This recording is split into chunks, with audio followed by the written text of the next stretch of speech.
정치에 개입한 혐의를 받고 있는 김관진 전 국방부 장관의 구속 여부가 이르면 오늘 밤 결정됩니다. 김 전 장관이 구속되면 수사는 이명박 전 대통령을 향할 전망입니다. 이명박 전 대통령이 나라가 과거에 발목 잡혔다는 견해를 밝히자 정치권에서 격하게 반발했습니다. 모레 출국하는 이 전 대통령을 출국 금지하고 역사의 법정이 세워야 한다는 주장도 나왔습니다. 홍종학 중소벤처기업부 장관 후보자에 대한 인사청문회에서 편법증여를 통한 부의 대물림을 놓고 공방이 벌어졌습니다. 야당은 위선적 행태라며 공세를 퍼부었고 여당은 법적인 문제는 없다고 맞섰습니다. 롯데홈쇼핑 재승인과 관련해 후원금을 받은 혐의 등으로 전병헌 정무수석의 전직 비서관 등 3명이 구속됐습니다. 검찰은 전병헌 수석의 관여 여부를 밝히는 데 집중하고 있습니다. 고 김광석 씨의 부인 서혜순 씨의 딸 유기치사와 소송 관련 사기 혐의에 대해 경찰이 모두 무혐의로 결론 내렸습니다. 서 씨는 의혹을 제기한 기자에 대해 법적 대응을 예고했습니다. 청와대 특수활동비를 정기적으로 상납한 의혹과 관련해 이병호 전 국정원장이 검찰에 소환됐습니다. 다음 주 이병기 전 원장까지 소환되면 박근혜 정부 국정원장이 모두 소환되는 겁니다. 기업 대표 번호나 고객 콜센터 전화는 수신자 부담이라고 많이들 생각하실 겁니다. 그런데 1577, 1644로 시작되는 이른바 전국 대표 번호들은 전화를 거는 사람이 요금을 부담하는 구조입니다. 통신 서비스 회사가 막대한 수익을 챙기고 있습니다. 운전석을 비운 채 스스로 작동하는 완전 무인 자율주행 차량이 미국에서 운행을 시작했습니다. 그런데 운행 첫날부터 접촉 사고가 나서 돌발 상황 대처 능력에 대한 우려가 나왔습니다. 쇼핑은 물론 외식과 각종 체험까지 할 수 있는 대형 복합 쇼핑몰이 수도권에 속속 들어서고 있습니다. 골목 상권 상인들에겐 큰 위협이 되는데 대형마트와 마찬가지로 의무 휴업일을 두는 규제안을 놓고 찬반 양론이 뜨겁습니다.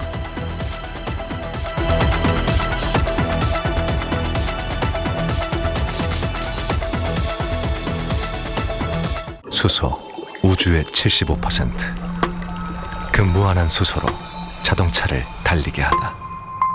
현대자동차. 여러분 안녕하십니까? 합참 의장과 국방장관 그리고 국가안보실장까지 군인으로서 누릴 수 있는 최고의 자리를 모두 거친 김관진 전 장관의 구속 여부가 잠시 뒤에 결정됩니다. 김관진 전 장관은 군 사이버사령부를 동원해서 정치에 개입한 혐의로 구속영장이 청구됐습니다. 김 전 장관이 구속될 경우 이제 검찰 수사는 이명박 전 대통령을 향할 걸로 보입니다. 오늘 첫 소식 먼저 윤나라 기자입니다. 김관진 전 국방부 장관은 군 사이버사령부에 정부 여당을 지지하고 야권을 비난하는 내용의 온라인 공작을 벌이도록 지시해 정치에 개입한 혐의로 구속영장 심사를 받았습니다. 김 전 장관은 지난 2013년 이미 이런 혐의를 부인한 바 있습니다. 정치적 중립을 강조를 하면서 특정 정당, 특정 정치인 거기에 대해서는 일체 언급을 하지 않도록 모든 부대에 그렇게 지시가 내려가 있는 상태입니다. 하지만 김 전 장관이 직접 결재한 2012 사이버전 작전 지침엔 사이버 심리전이 총선과 대선을 겨냥한 것이라고 적시돼 있고 정치적 대응에 관한 내용이 담겨 있습니다. 이 문건은 청와대까지 보고됐는데도 김 전 장관은 이명박 전 대통령의 개입 여부에 대해선 답을 피했습니다. 사이버사 활동 내용 이명박 대통령이 보고한 거 맞습니까? 사이버사 군무원을 뽑으면서 친정부 성향을 지녔는지 검증하고 호남 출신은 배제하라고 지시한 혐의도 받고 있습니다. 김 전 장관은 검찰 조사에서 이 전 대통령으로부터 이런 내용의 지시를 받은 사실을 부인하진 못한 것으로 알려졌습니다. 검찰은 김 전 장관의 영장이 발부되면 관련 청와대 보고에 배석했던 김태효 전 대외전략 비서관을 조사한 뒤 최종 지시자로 의심받는 이 전 대통령을 상대로 직접 조사에 나설 방침입니다. 김 전 장관과 함께 영장 심사를 받은 임관빈 전 국방부 정책실장의 구속 여부는 밤 늦게 결정될 전망입니다. SBS 윤나라입니다. 검찰의 이런 움직임에 대해서 이명박 전 대통령은 나라가 과거에 발목이 잡혔다며 최근 불만을 나타냈습니다. 그러자 여당은 염치조차 없는 거라며 이 전 대통령에 대한 수사를 촉구하고 나섰습니다. 자, 이명박 전 대통령은 모레 강연을 위해서 중동의 바레인으로 떠나는데 출국에 앞서 자신의 입장을 처음으로 직접 밝힐 예정입니다. 강청환 기자입니다. 정치권에서도 이명박 전 대통령을 향한 수사는 뜨거운 쟁점이 됐습니다. 민주당은 박근혜 정부의 국정농단을 잉태한 것이 바로 이명박 정부라고 쏘아붙였습니다. 나라의 미래를 망친 분이 나라가 과거에 발목 잡혔다라고 한다는 것은 이 어려운 상황에서 염치조차 없는 국민의당에선 범죄 집단, 탄생하지 말았어야 할 정부라는 표현까지 나왔습니다. 검찰은 이명박 전 대통령을 조속히 직접 수사해 역사의 법정에 세워야 합니다. 반면 한국당은 정치보복이라며 이 전 대통령을 엄호했습니다. 전 대통령 구속한 거 거기 또 나와서 전 대통령 10년 전의 일도 꺼내서 한번 해보려고 그건 정치 보복하는 거죠. 최근 이 전 대통령은 군 사이버사 댓글 공작 수사 과정에서 자신의 이름이 거론되자 나라가 과거에 발목 잡혔다고 불만을 터뜨렸습니다. 이를 전한 측근은 또 현 정권이 정치적 의도를 가지고 몰아가는 것이라고 주장했습니다. 이 전 대통령은 모레 오후 강연을 위해 나흘 일정으로 바레인으로 출국합니다. 이 전 대통령 측은 이미 1년 전에 잡힌 일정이라고 했는데 이 전 대통령이 공항에서 직접 적폐청산 수사와 관련해 공개 메시지를 낼 예정이라고 밝혔습니다. SBS 강청원입니다. 문재인 정부 1기 내각의 마지막 빈자리, 중소벤처기업부의 장관으로 지명된 홍종학 후보자의 인사청문회가 오늘 열렸습니다. 가족이 편법으로 거액을 증여했다는 논란과 함께 홍종학 후보자가 과거 의원 시절 했던 발언을 놓고 질타가 이어졌습니다. 이세영 기자입니다. 청문회장에 방송된 이 영상은 야당 의원 시절 홍 후보자가 공직 후보자를 혼내는 내용입니다. 여태까지 자료 제출 안 한다는 것은 이거는 청문회 안 하겠다는 거하고 똑같은 거 아닙니까? 편법 증여 논란을 빚은 부인과 딸의 통장 자료를 제출하지 않은 홍 후보자의 내로남불을 비꼰 겁니다. 이게 무슨 청문회입니까? 후보자가 나 세금 다 냈다 그러면 낸 겁니까? 부의 대물림을 비판했던 이력도 또 다른 내로남불로 질타받았습니다. 자신은 지키지도 못할 가치를 다른 사람에게 강요한다. 코미디죠. 사적 영역에서는 가장 탐욕스러운 삶을 살면서 새꾸라지, 사입이란 비난도 잇따랐습니다. 우리 후보자는 새꾸라지다. 정말 이걸로 강의를 하셔도 돈 많이 버시겠다. 앞에서 정의를 말하지만 뒤로는 제 이속을 챙기는 일을 사입이라고 합니다. 홍종학 후보자가 바로 이 사입에 해당된다고 저는 봅니다.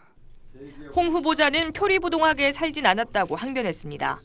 부자가 존경받는 사회를 위해서 부자가 세금을 더 많이 내야 되고 이런 사회를 주장하는 것이 그렇게 잘못된 것입니까? 여당은 과도한 망신주기라며 엄호했습니다.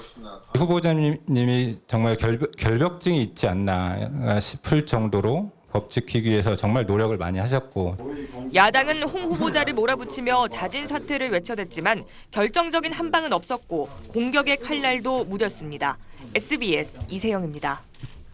지금까지 불거진 홍종학 장관 후보자의 의혹들이 법적으로는 문제가 없다고 해도 국민 눈높이에 맞지 않는다는 건 여당 의원들도 인정하는 분위기입니다. 하지만 이런 따가운 비판과 정치적 부담에도 불구하고 청와대는 임명을 강행할 걸로 보입니다. 이어서 김정윤 기자입니다. 홍종학 후보자와 여권의 가장 아픈 지적은 국민 눈높이에 맞는지 스스로 돌아보라는 겁니다. 국민의 눈높이에서 국민을 위해서 일을 할 수 있는 사람이냐 없는 사람이냐 그건 법을 지키고 안 지키고는 두 번째 문제다 이거예요. 대통령 최측근으로 꼽히는 여당 의원조차 부담감을 감추지 못했습니다. 서민들의 좀 상대적 박탈감이라든지 상식과의 거리 이런 부분들이 아무래도 국민들로부터는 좀 따가운 비판의 소지가 있는 거 아닌가 싶습니다. 도덕적 이중성을 겨냥한 비판에 홍 후보자는 죄송하다, 송구하다를 반복했습니다. 국민 눈높이. 이 말은 지난 6개월 인사 발표 때마다 청와대 브리핑에서 빠지지 않았습니다. 높은 도덕 기준을 가지고 국민의 눈높이에 부응하기 위해서 새 정부는 철저하게 인사 검증을 하고 있고 여당도 마찬가지였습니다.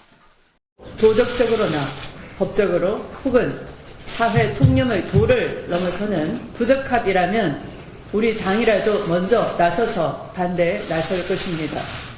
하지만 중소벤처기업부 장관은 새 정부 1기 내각 구성의 마지막 퍼즐, 여권의 임명 강행 기류엔 변함이 없습니다.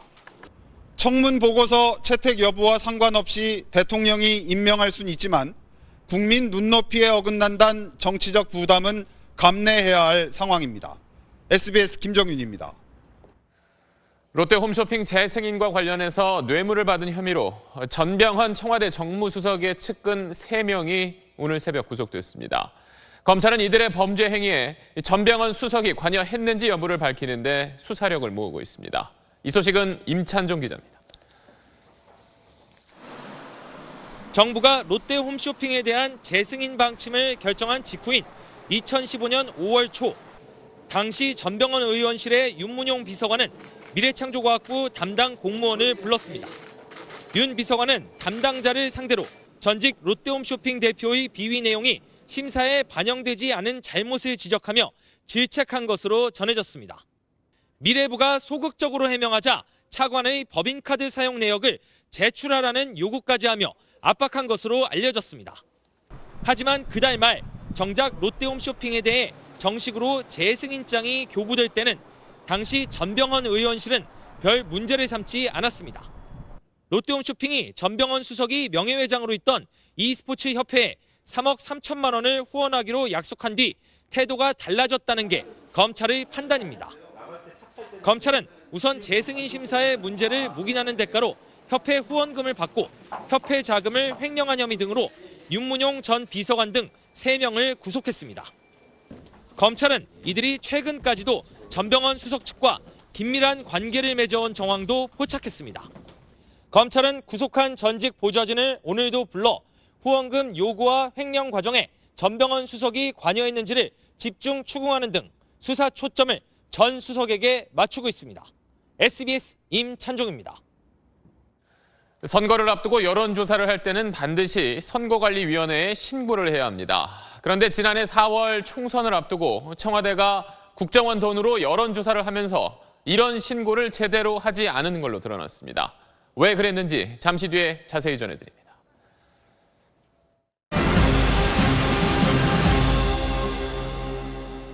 고 김광석 씨의 부인 서혜순 씨에 대한 경찰 수사가 마무리됐습니다. 수사 대상은 2가지였습니다. 딸 서연양을 치료 없이 방치해 숨지게 한 혐의, 그리고 지적재산권 소송에서 유리한 결과를 내기 위해 딸이 숨진 사실을 숨긴 혐의입니다.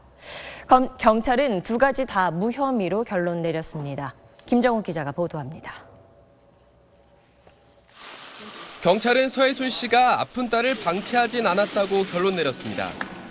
서연 양은 지난 2007년 12월 23일 새벽 급성 폐렴으로 숨졌는데 서 씨는 같은 달 18일과 20일, 21일에 병원을 찾았습니다.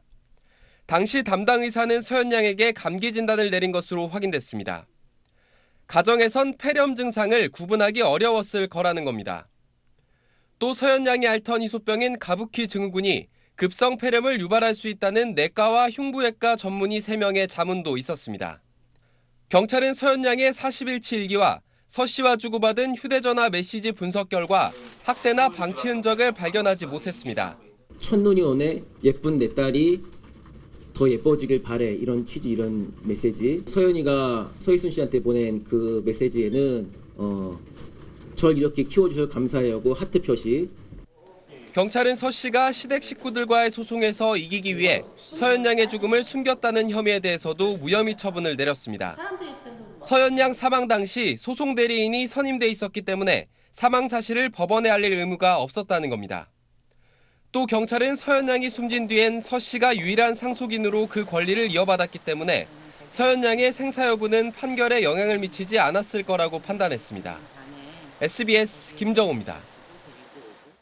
경찰이 무혐의로 검찰에 사건을 넘기자 서혜순 씨는 이제 고 김광석 씨의 형과 이상호 기자에게 법적 책임을 묻겠다고 밝혔습니다. 의혹을 제기했던 2 사람은 수사 결과를 받아들이기 어렵다는 입장을 내놨습니다. 이현영 기자입니다.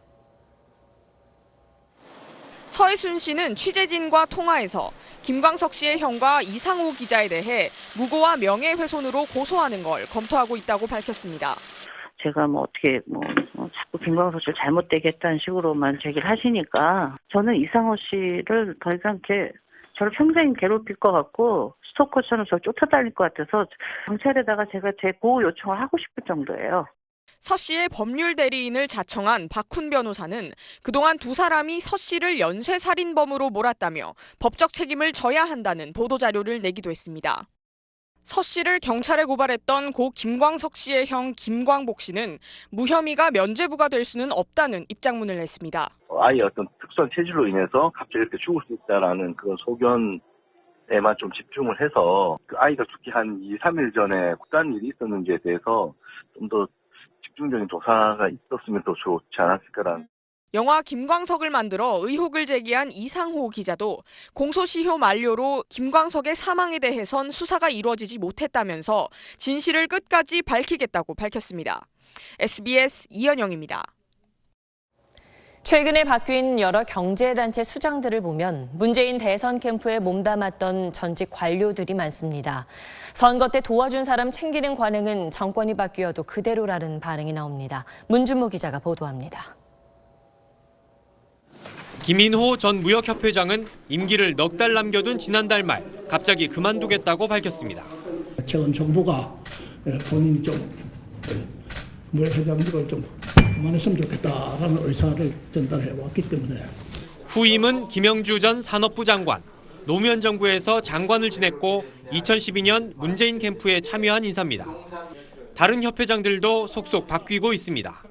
석유 협회장엔 문재인 캠프 공동선대위원장을 맡았던 김효석 전 의원이, 손해보험협회장엔 역시 캠프 정책자문단에 속했던 김용덕 전 금감원장이 선임됐습니다.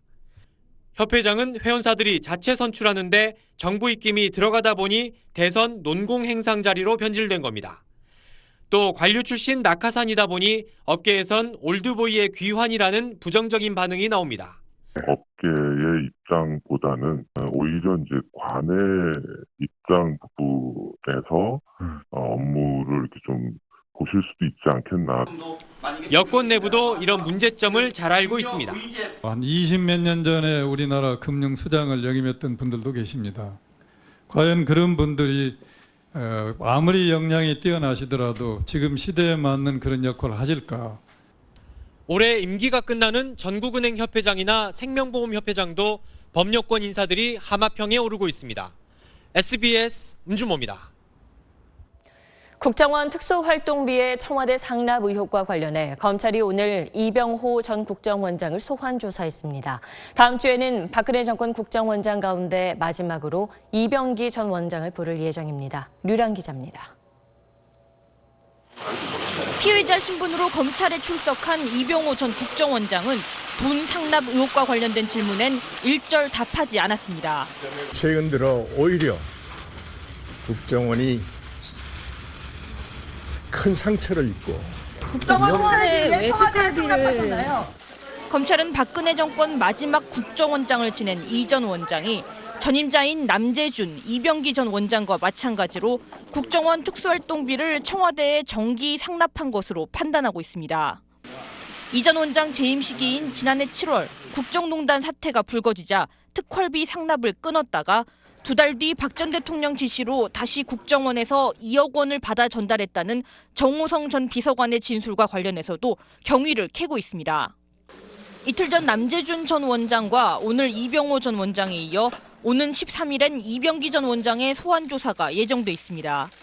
이병기 전 원장에겐 전임자인 남 전 원장 시절 월 5천만 원대였던 상납 액수를 1억 원으로 늘린 경위와 관련해 박 전 대통령 등의 지시가 있었는지 등에 대해 조사를 할 것으로 보입니다. SBS 유란입니다.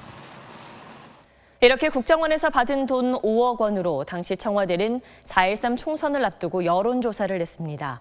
이른바 진박의 당선 가능성을 알아보기 위해 무려 100번 넘게 여론조사를 했던 걸로 검찰이 파악했습니다.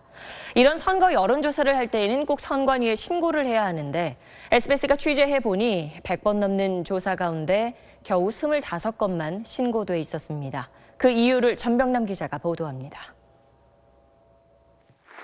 검찰은 박근혜 정부가 4.13 총선을 앞두고 진짜 친박, 이른바 진박의 당선 가능성을 확인하기 위해 여론조사를 진행한 사실을 확인했습니다. 여론조사업체 A사에 의뢰해 어떤 친박 후보의 당선 가능성이 높은지 등을 알아본 겁니다. 2015년 11월부터 이듬해 3월까지 당내 경선을 앞두고 100여 건의 여론조사를 실시한 걸로 검찰은 파악했습니다. 공직선거법상 모든 선거 여론조사는 선관위에 반드시 신고하도록 규정하고 있는데 A사가 신고한 건수는 25건에 불과한 사실이 취재 결과 확인됐습니다. 특히 조사 대부분이 대구 경북 지역의 진박 지지율과 관련해 이루어졌는데 이 지역 선관위에 신고된 건 단 한 건도 없었습니다. 검찰은 청와대가 신고로 인해 여론조사 사실이 드러날 경우 정치 개입 논란을 피할 수 없다고 보고 고의로 불법 조사를 강행한 것으로 의심하고 있습니다. A사 대표는 검찰 조사에서 다른 여론조사 업체 이름으로 실시해 선관위 기록에 없는 것처럼 보일 뿐 모든 여론조사를 신고했다고 진술했습니다. 검찰은 신고를 누락한 정확한 이유를 확인하기 위해선 박 전 대통령 직접 조사가 불가피하다는 입장입니다. SBS 전병남입니다. 쇼핑과 외식은 물론이고 수영이나 게임 같은 즐길 거리로 무장한 대형 복합 쇼핑몰이 수도권에 속속 들어서고 있습니다. 많은 일자리가 생겼고 주말마다 긴 줄이 늘어설 만큼 인기인데 이런 거대 복합 쇼핑몰이 주변 상인들에겐 큰 위협이 되고 있습니다. 먼저 그 현장을 곽상은 기자가 취재했습니다. 석 달 전 경기도 고양에 문을 연 대형 복합 쇼핑몰. 평일 기준 5만 명, 주말엔 하루 10만 명이 찾을 정도로 손님들로 넘쳐납니다. 한 달 전엔 글로벌 기업이 운영하는 대형 가구 전문 매장까지 근처에 문을 열었습니다. 주말마다 진입 차량이 건물을 에워쌀 정도로 인기몰이 중입니다. 놀 수 있는 공간이나 이런 게 잘 돼 있으니까 그리고 비싸지가 않으니까 좋아서 참고 오는 편이에요. 네, 좀 멀어도. 이렇게 대형 쇼핑몰들이 앞다퉈 들어서면서 인구 104만 명의 고양시는 주말마다 경기도와 주변 지역에서 쇼핑객이 몰려드는 곳이 됐습니다. 4천 개 넘는 일자리도 새로 생겼습니다. 하지만 대형 쇼핑몰이 인기를 끌수록 주변 상인들의 그늘은 깊어집니다. 대형 복합 쇼핑몰에서 500m 남짓 떨어진 골목 상권 상인들은 매출이 크게 줄었다며 울상입니다. 상권들이 다 죽다시피 한다 지금. 차가 밀리니까는 여기다 사람을 받쳐놓고 걸로 가요. 벌어서. 고양과 파주의 가구 단지들도 직격탄을 맞았습니다. 매출로 치면 55% 정도 줄었고 손님으로 치면 거의 요즘에는 안 들어오다시피 하니까. 주변 상인들은 정부와 지자체의 관심과 지원을 요구하지만 대기업에 맞서 경쟁력을 확보할 방안에 대해선 뾰족한 수를 찾지 못하고 있습니다. SBS 곽상은입니다. 이렇게 주변 상권이 초토화된다는 지적에 따라 대형 복합 쇼핑몰에도 대형 마트처럼 의무 휴업일을 둬야 한다는 법안이 최근 국회에 제출됐습니다. 찬반 양론이 뜨겁습니다. 정혜경 기자가 시민들의 의견을 들어봤습니다. 복합 쇼핑몰은 매출 부진에 시달리는 유통업체의 대안으로 떠오르며 지난 3년간 20곳 이상 새로 문을 열었습니다. 아무래도 사람들이 많이 가게 될 수밖에 없는 것 같아요. 거기 가면 다 있으니까. 하지만 대규모 복합 쇼핑몰이 5km 이상 떨어진 지역 상권까지 초토화시킨다는 지적이 이어지면서 최근 대기업이 운영하는 복합 쇼핑몰에도 월 2회 의무 휴업일을 두도록 하는 규제가 논의되고 있습니다. 복합 쇼핑몰이 좀 휴업을 해야 좀 작은 재래시장이나 작은 마트나 좀 더 그래도 가지 않을까 하는. 공존 상생을 위해서 한 달에 2번 정도 쉬는 거는 저희한테 큰 불편을 끼치진 않는다고 생각하거든요. 반면 휴업을 강제하는 것은 소비자의 권리 침해라는 반박도 있습니다. 사회 바쁜데 뭐 쉬는 날 빼고 못 빼고 이러면 불편해요. 그럴 때는요. 그래서 사실 저희 입장에서는 안 쉬는 게 좋습니다. 대형마트가 쉰다고 해서 제가 재래시장을 이용하진 않거든요. 그냥 오히려 쉬기 전날에 미리 사둘 거 사두고. 복합 쇼핑몰은 많게는 90% 이상 자영업자들에게 임대를 하고 있어 휴업일 규제로 오히려 소상공인들이 피해를 볼 거란 지적도 있습니다. 자기들이 쉬고 싶다면 할 수 없는데 굳이 강제는 할 필요는 없어요. 영업이니까. 양자 모두의 생존권을 지키고 지역 상권의 경쟁력을 강화하기 위한 사회적 논의가 필요해 보입니다. SBS 정혜경입니다. 이번엔 용인 일가족 피살 사건 수사 속보입니다. 남편과 함께 이번 범행을 꾸민 혐의를 받고 있는 부인이 오늘 기자들에게 갑자기 자신이 직접 쓴 쪽지를 보여줬습니다. 자기도 남편에게 속은 거라면서 억울하다는 내용이었습니다. 자세한 소식 김관진 기자입니다. 남편의 살인 범행을 공모한 혐의로 오늘 오전 검찰에 송치된 정모 씨. 경찰서를 나서면서 취재진의 질문에 아무런 대답을 하지 않았습니다. 범행 동기가 뭔가요? 심정 한 말씀만 해주시죠. 대신 자신이 직접 쓴 쪽지를 펼쳐 보였습니다. 정 씨는 쪽지에서 남편한테 3년 동안 속고 살았다며 억울함을 호소했습니다. 또 딸들을 납치해 해한다고 해 딸들을 살리고 싶었을 뿐이라고 했습니다. 남편이 할아버지의 100억대 유산을 받아야 하는데 시어머니가 딸들도 해치고 유산도 가로채려 한다고 하는 말에 속았다는 겁니다. 또 죽이고 싶다는 것이었지 죽이자고 범행을 계획한 게 아니라며 남편의 범행을 사전에 알고 의논했다는 자신의 혐의를 부인했습니다. 경찰은 정 씨의 주장에 신빙성이 떨어진다는 입장입니다. 주범이 송환이 되면 부인을 어떻게 설득했는지까지도 저희가 점검하고 확인을 해야 될 부분이기 때문에 경찰은 정 씨가 남편의 거짓말에 속았다고 하더라도 살인 공모 혐의는 성립한다고 보고 있습니다. 경찰은 이르면 이달 말 남편 김모 씨가 입국하는 대로 수사를 이어갈 예정입니다. SBS 김관진입니다. 기업의 대표 번호나 고객 콜센터 전화는 당연히 전화 받는 기업 쪽에서 돈을 내는, 즉 수신자 부담 전화라고 생각하실 겁니다. 그런데 1577이나 1644 같은 번호로 시작되는 이른바 전국 대표 번호들은 전화를 거는 사람이 요금을 부담하는 구조입니다. 원종진 기자가 취재했습니다. 요즘 기업들 고객센터 전화번호는 15나 16으로 시작하는 앞에 지역번호가 없는 전국 대표 번호입니다. 전화를 걸면 요금 부과 여부는 대부분 설명이 없습니다. 안녕하세요. 고객센터입니다. 문의하려는 서비스를 선택해 주세요. 그런데 전국 대표 번호는 전화를 거는 사람이 통화료는 물론 추가 이용료까지 내야 합니다. 전국 대표 번호 이용을 부가 서비스로 분류해 분당 13원을 부과하는 겁니다. 통화 무제한 가입자에게도 부가 서비스 요금은 적용됩니다. 080으로 시작하는 수신자 부담 번호가 있는데도 대표 번호만 안내하는 경우도 많습니다. 소비자들은 황당하다는 반응입니다. 따로 부가 서비스 이용료가 부과된다는 거 알고 계셨어요? 아니요, 처음 들어보는데. 추가로 비용이 발생한다면 그것도 미리 공지를 해주셔야. 하지만 통신사업 주무부처인 과학기술부는 제재 수단이 마땅치 않다는 입장입니다. 휴대폰 요금제에 가입할 때 부가 서비스 이용요금 부과를 명시한다는 겁니다. 계약서에 그런 부분 다 돼 있습니다. 감독을 하거나 뭐 이럴 수 있는 부분은 없나요?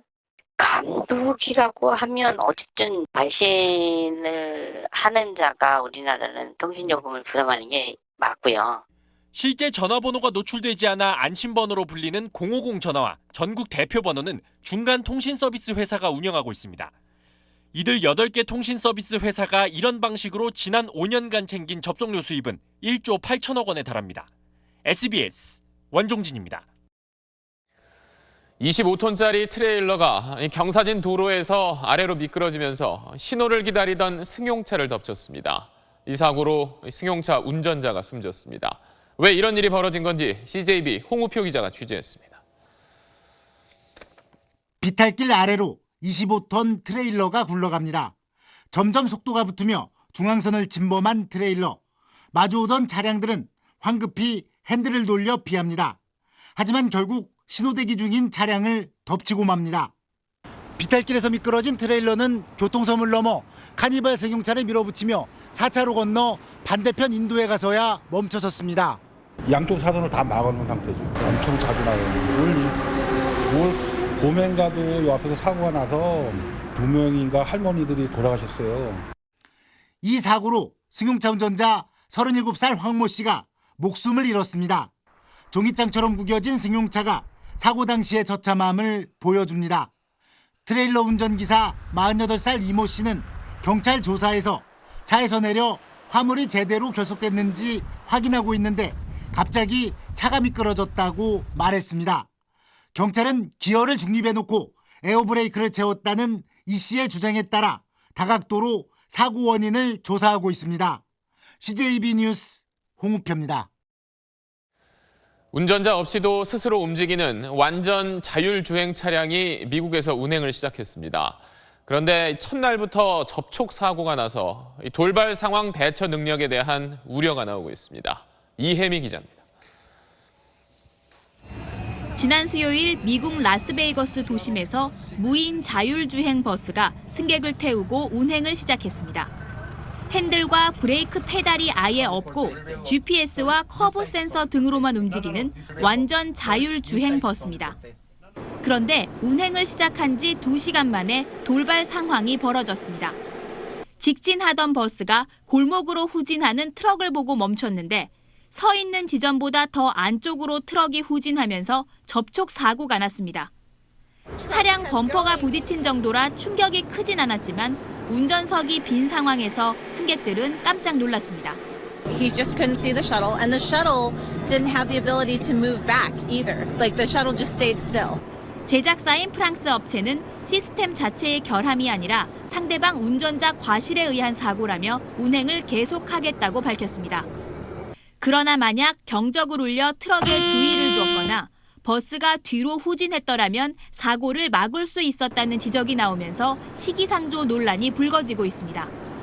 구글 계열의 자율주행차 회사 웨이모가 내년부터 완전 자율주행 서비스를 시작할 예정이어서 안전 논란은 더 뜨거워질 걸로 보입니다. SBS 이혜미입니다.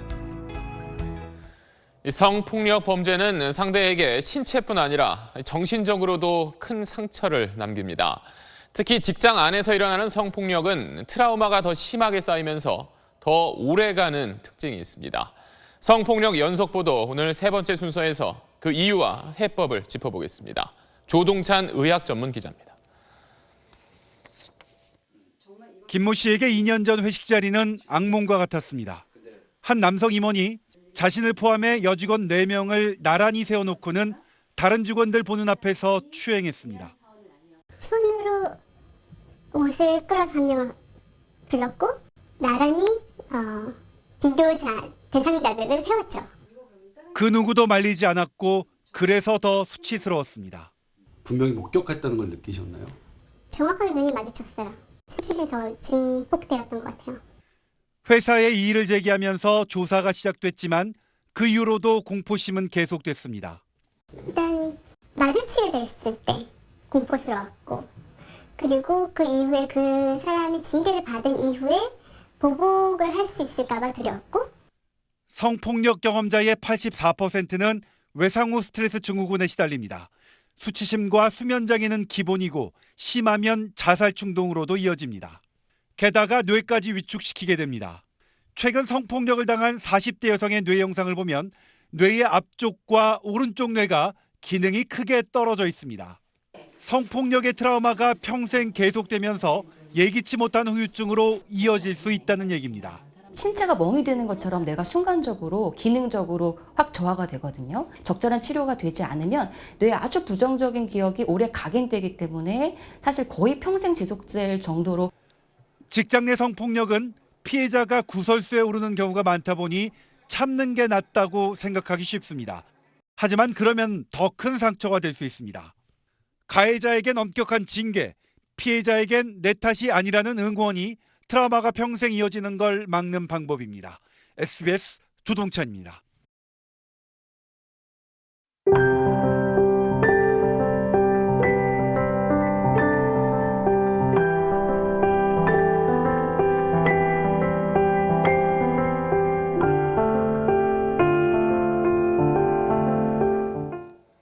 네, 오늘 내린 비가 그치고 나면 내일부터 기온이 뚝 떨어집니다. 이렇게 날이 추워지면 어려운 이웃들의 근심도 더 깊어집니다. 특히 올해는 연탄 가격은 오르는 반면 연탄 후원은 줄고 있어서 겨울 나기가 더 걱정입니다. 조재근 기자가 취재했습니다. 좁은 주택가 골목길에 학생과 학부모들이 긴 줄을 만들었습니다. 한 장 한 장 연탄을 건네고 먼 곳엔 발품 팔아가며 나르기도 합니다. 비어있던 보일러 창고와 마당에 차곡차곡 연탄이 쌓여갑니다. 초등학생들이 알뜰 시장에서 번 돈과 성금으로 10가구에 연탄 200장씩 후원했습니다. 알뜰시장이나 분식 그런 걸 부스를 열어서요. 돈을 모았어요. 이게 연탄 후원하니까 기분이 어때요? 일단 뿌듯했어요. 에너지 빈곤층에게 정부가 지급하는 연탄 쿠폰은 가구당 23만여 원. 연탄 3,400장 값에 불과해 아무리 아껴 때워도 추운 겨울 나기엔 부족한 실정입니다. 연탄 불못 때문에 얼어 죽지 못 살아. 이거 전부 환자라서 추면 더 아파요. 전국 31개 연탄이 후원받은 연탄을 나눠주고 있지만 지난해에 이어 올해도 연탄 후원이 뚝 떨어져 빈곤층 지원에 차질을 빚고 있습니다. 후원이 좀 적다 보니까 지금 모든 분들한테 다 지원을 해드릴 수는 없는 상태고요. 꼭 필요한 분들 위주로 해서 지금 지원이 되고 있고요. 아직도 연탄으로 난방하는 에너지 빈곤층은 전국에 13만 가구가 넘습니다. 연탄 가격은 오르는데 연탄 후원은 갈수록 줄고 있어서 에너지 빈곤층에겐 더욱 혹독한 겨울이 될 것으로 보입니다. SBS 조재근입니다. 동남아를 순방 중인 문재인 대통령은 오늘부터 에이펙 정상회의에서 경제와 안보 분야 다자 외교에 나섭니다. 최대 관심사는 내일 열릴 시진핑 중국 국가주석과의 정상회담입니다. 정영태 기자가 보도합니다. 인도네시아 국빈 방문을 마친 문재인 대통령은 아시아 태평양 경제협력체 에이펙 정상회의가 열리는 베트남 다낭에 도착했습니다. 첫 일정으로 민간 기업인들과의 대화에 참석해 세계 최대 경제시장인 에이펙에서의 자유무역 확대를 강조했습니다. 한중일과 미국, 러시아 등 21개 나라가 회원국인 에이펙은 지역 경제 협의체입니다. 미국 우선주의를 표방한 트럼프 대통령이 처음 참석하는 만큼 보호무역이냐 자유무역이냐가 쟁점이 될 걸로 보입니다. 우리와 미일 중러 정상이 모두 참석하기 때문에 북핵 대응책도 핵심 의제입니다. 우리로선 내일 오후 한중 정상회담이 최대 관심사입니다. 문 대통령 취임 뒤 두 번째 회담이지만 사드 갈등 봉합 선언 뒤 첫 만남이어서 양국 관계 복원과 북핵 대응에서 구체적 합의가 나올지가 중요합니다. 문 대통령의 다음 달 중국 방문과 시 주석의 평창 올림픽 참석은 이번 만남에서 확정될 가능성이 있습니다. 내일 오전엔 한 베트남 정상회담도 열리는데 북한 수교국인 베트남으로부터 북핵 대응 공조를 이끌어낼 수 있을지 주목됩니다. 다낭에서 SBS 정영태입니다. 트럼프 대통령의 한중일 순방을 앞두고 백악관이 설명했던 순방 목적들입니다. 첫째가 북핵 공조 강화, 둘째가 인도 태평양 지역의 자유, 셋째가 공정한 무역입니다. 즉 중국의 대북 원유 수출 차단, 중국을 포위하는 안보 동맹, 그리고 한중일의 대미 흑자 시정을 겨냥한 발언이었는데 막상 뚜껑을 열어보니 예상과는 좀 달랐죠. 워싱턴 정하석 특파원이 트럼프 대통령의 동북아 순방을 결산해봤습니다. 트럼프 대통령의 동북아 순방에는 북핵 돌파구에 대한 기대와 받아들 청구서에 대한 걱정이 교차했습니다. 돌출 발언에 대한 우려도 있었지만 트럼프의 표현은 수위를 넘지 않았고 듣고 싶은 말에도 인색하지 않았습니다. Republic of Korea, Korea is very important to me, and there will be no skipping South Korea. I can tell you that right now. 대신 청구서도 함께 내밀었습니다. We seek equal and reliable access for American exports to Japan's markets in order to eliminate our chronic trade imbalances and deficits with Japan. We create lots of jobs in the United States, which is one of the very important reasons I'm here. 일본은 미국산 무기 추가 구매를 약속했고 한국은 정상회담 뒤 83조 원 규모의 대미 투자 계획과 한미 FTA의 신속한 개정 방침을 밝혔습니다. 중국에선 압박 강도를 줄이는 것만으로도 선물을 받았습니다.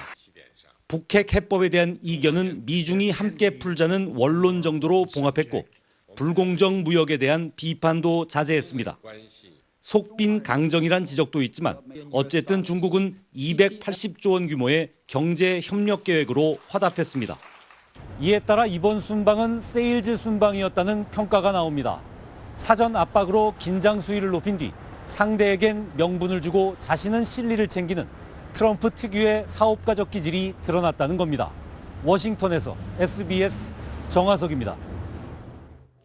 네이버와 구글 두 공룡 포털이 납세와 고용 문제를 놓고 공방을 벌이고 있습니다. 논란이 커지자 정부도 두고 보지만은 않겠다며 적극적인 개입 의사를 밝혔습니다. 김수형 기자가 보도합니다. 네이버와 구글의 공개 설전은 국정감사에서 이해진 네이버 창업자의 발언으로 시작됐습니다. 페이스북, 구글이 지금 어마어마하게 국내에서 돈을 벌고 있는데 그들이 얼마 버는지도 모르고 세금도 안 내고 고용도 없고 전 최근에 알았던 트래픽 비용도 안 내고 이런 상태입니다. 구글도 발끈했습니다. 지난 2일 해명 자료를 내고 세금을 납부하고 있고 수백 명의 직원을 고용하고 있다고 반박했습니다. 그러자 이번엔 네이버가 구글 코리아에 공개 질의서를 보내 토종기업 역차별 문제를 제기했습니다. 국내에서 매출과 수익조차 공개하지 않는 구글이 세금을 정당하게 내고 있다는 주장은 받아들이기 어렵다고 공격했습니다. 논란이 격화되자 정부가 나섰습니다. 유영민 과기정통부 장관은 기재부, 방통위, 공정위 등과 함께 TF를 구성해 국내 기업 역차별 문제를 개선하겠다며 구글에 정당한 세금을 징수할 방안을 마련하겠다고 밝혔습니다. 글로벌 기업의 조세 문제는 EU의 구글세라든지 여러 가지 지금 움직임들이 국제적으로 있잖아요. 그 측면에서 보조를 좀 같이 맞출 부분 맞추고. 유 장관은 업체 간의 공방에서 편들 생각이 없다면서 네이버의 기사 배열 문제 등 불공정 행위 개선을 위해서도 근본적인 대책을 마련하겠다고 강조했습니다. SBS 김수영입니다. 중국판 블랙 프라이데이로 불리는 최대 쇼핑 행사 광군제가 오늘 밤 자정에 시작됩니다. 단 하루 동안 우리 돈으로 25조 원 넘는 물건이 팔릴 거란 전망입니다. 베이징 편상욱 특파원입니다. 시계가 11월 11일 자정을 가리키자 전광판에 1207억 yuan, 우리 돈 20조 3천억 원이 표시됩니다. 중국 인터넷 상거래 업체 알리바바가 지난해 광군제 24시간 동안 올린 매출입니다. 블랙 프라이데이와 추수감사절 세일 등 미국의 3대 할인 행사 매출을 모두 합친 것보다 2.5배나 많은 액수입니다. 双十一我们能够看到整个中国消费市场的巨大的潜力。 올해 매출은 우리 돈 25조 원을 넘어 또다시 최고 기록을 갈아치울 걸로 보입니다. 14만 개 브랜드가 1,500만 개의 할인 상품을 내놨습니다. 抢购一些就是平时比较贵的东西，准备在12:00点开始抢衣服。 택배사들은 비상가동에 들어갔습니다. 就七大姑八大妈的，只要是能上岗做事的，双十一这段时间呢，我们就当这种临时工人来帮忙，全部都给他叫过来了。 알리바바는 미국과 캐나다 등 10개 나라에 무료 배송 혜택을 제공하며 중국을 넘어 세계를 겨냥하고 있습니다. 마윈 회장은 이연걸, 홍금보 등과 함께 찍은 무협 영화를 때맞춰 개봉하며 분위기를 띄우고 있습니다. 광군제 할인 행사는 소비를 활성화하는 순기능이 있는 반면 과소비를 부추긴다는 비판도 갈수록 커지고 있습니다. 베이징에서 SBS 편사옥입니다. 정부가 지난 6월 4대강 6개 보를 개방한 데 이어 앞으로 8개 보를 더 열기로 했습니다. 4대강 전체 보 가운데 2개를 제외하고 모두 여는 셈입니다. 이용식 기자가 취재했습니다. 낙동강 강정 고령보입니다. 보를 연 지 100일째인 지난 9월 강물은 여전히 녹조 알갱이로 혼탁합니다. 정부가 보를 개방한 이후 5달에 걸쳐 관찰한 결과 수질이 좋아졌는지 판단할 수 없었다고 밝혔습니다. 수질 수생태계에 미치는 영향, 또 보 구조물 상태 등을 충분히 확인하고 관련 자료를 확보하는 데는 한계가 있었습니다. 이에 따라 정부는 지난 6월에 개방한 6개 보 외에 8개 보를 추가로 열기로 했습니다. 이렇게 되면 4대강 16개 보 가운데 14개가 모두 열리게 됩니다. 당장 13일 오후 7개 보가 개방되고 나머지 7개 보는 나중에 결정하기로 했습니다. 이곳 공주보를 비롯해 금강 3개 보와 낙동강 합천 창녕, 영산강 승천보 등 5개 보의 경우 최저 수위까지 즉 수문을 완전히 열기로 했습니다. 특히 수질이 나빠지고 녹조가 관찰됐던 일부 보는 흘려보내는 물의 양을 대폭 늘리기로 했습니다. 수질 개선뿐 아니라 보의 안전성과 강바닥 침식 등 수문 개방에 따른 영향도 정밀 관찰할 방침입니다.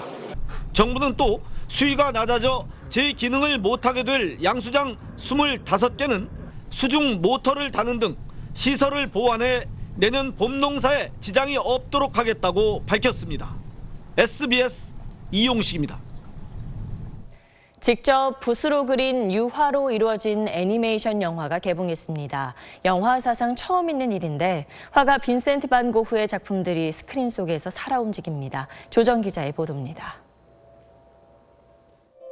프랑스의 농촌 풍경이 살아있는 듯 꿈틀거립니다. 빈센트 반 고흐의 명작 씨 뿌리는 사람의 주인공도 살아 움직입니다. 오베르 교회 옆에 펼쳐진 밀밭에선 까마귀가 날아오르고 별이 빛나는 밤이 찾아오자 카페 테라스에 사람들이 모여듭니다. 러빙 빈센트는 영화 사상 처음으로 제작된 유화 애니메이션입니다. 강렬한 붓터치가 95분 내내 역동적으로 펼쳐집니다. 영화 화면 1초를 만드는데 그림 12장이 들어갔습니다. 화가 107명이 2년간 유화 6만 2천여 점을 그려 영화를 완성했습니다. I always want to combine my two passions, painting and movies, and this project enables me to do that. 영화는 37살의 생을 마감한 고흐가 죽기 직전 주변에 어떤 일들이 있었는지 파헤칩니다. 기획에서 개봉까지 소요된 기간이 무려 10년. 부부 애니메이션 감독인 코비엘라와 웰치먼이 열정을 쏟아부었습니다. 스토리 전개가 단조롭다는 지적도 있지만 고흐의 대작을 스크린에 담아낸 것만으로도 가치를 높이 평가받고 있습니다. SBS 조정입니다.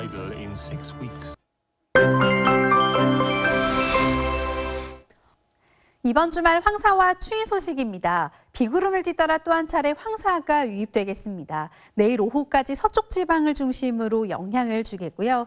미세먼지 농도도 전국적으로 일시 매우 나쁨 수준을 보일 때도 있겠습니다. 날은 더 추워지겠습니다. 주말 내내 서울의 아침 기온은 2도까지 떨어지겠고 내륙 지방은 또다시 영하권입니다. 찬바람이 강해서 체감 온도는 더 낮겠습니다. 현재 해안 지방으로는 강풍주의보가 이어지고 있는데요. 내일은 그 밖의 지역으로도 찬바람이 강하게 불겠습니다. 내일 황사의 영향으로 답답한 하루가 되겠는데요. 한낮에 서울의 기온은 11도 안팎에 머물겠고요. 오늘 20도를 웃돌았던 대구는 하루 새 낮 기온이 10도 가까이 내려가겠습니다. 다음 주에도 날씨 변화가 심합니다. 수능일에는 서울도 첫 영하권으로 떨어지겠습니다. 날씨였습니다. 오늘 피의자 신분으로 검찰에 나온 이병호 전 국정원장은 요즘 국정원이 상처를 많이 받아서 걱정이 크다고 말했습니다. 그래도 이 국정원이 지금 받은 상처보다는 지금까지 국정원이 국가와 국민에게 준 상처가 훨씬 더 클 겁니다. 편안한 주말 보내십시오. 고맙습니다.